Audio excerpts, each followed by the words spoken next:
All right, there's something about the way many stock brokerage websites show you your gains that are very misleading, and I just want to explain it.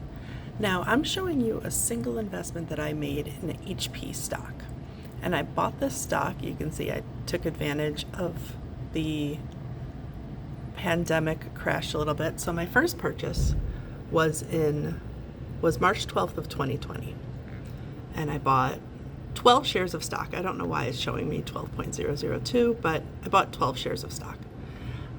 Maybe there's just like a rounding error there or something like that.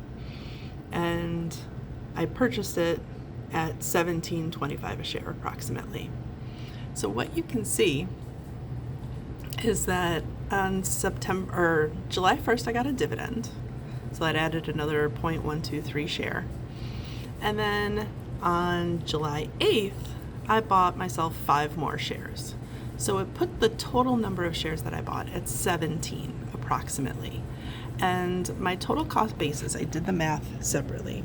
My total cost basis on that, my two actual stock prices, was $2.90 and 94 cents. So that's what I actually purchased stock. That's the only money that I put into this stock. Everything else here in this portfolio are all dividends that have been added. So you can see I keep getting 0.11, 0.12, 0.17, 0.16 shares added to my portfolio. So even though I only bought 17 shares of stock, I now have a grand total of 19 shares of stock. So I've acquired 2 more shares of stock just because of the dividends.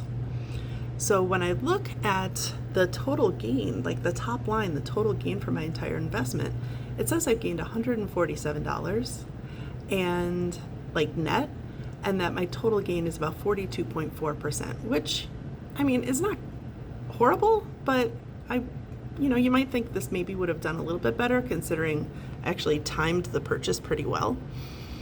But E-Trade is not accounting for all of these dividends the way they should when you're looking at total gain for an entire investment. And let me show you what I mean. So basically, you can see up here, my current value is $494.61, right? So that's the total of all of my investments and dividends, all of those tiny little fractional shares, all added together. So that's what I have down here on my little piece of paper. So my current value is $494.61. So if I just do the math here, so I just take $494.61 and subtract my actual cost basis, that's what I have right here. So my total gain is not 147 that it shows on the screen, and pardon my miswriting there. My total gain is actually $203.67, including all of those dividends. So to figure out my gain percentage, what I have to do is take that gain and divide it by my original cost basis, that $290.94. So when I take $203.67 and divide it by $290.94, what I see is my total gain, including dividends, is actually at 70%. It came pretty close to that. It was like 70.0009 or something like that. So I didn't even show the decimal. So while I'm looking at my portfolio and E-Trade is telling me I've made 42% on my money, the truth is I have made 70% of my money. The total value of my cost basis has gone up 70% since I made that purchase because of the dividends that have been factored into my account. And the reason why it's so off is because the timing of a lot of those dividends are showing losses. So when I look at the total gain for those dividends, it's telling me I have a negative gain. But the value of every single one of those dividends is a gain.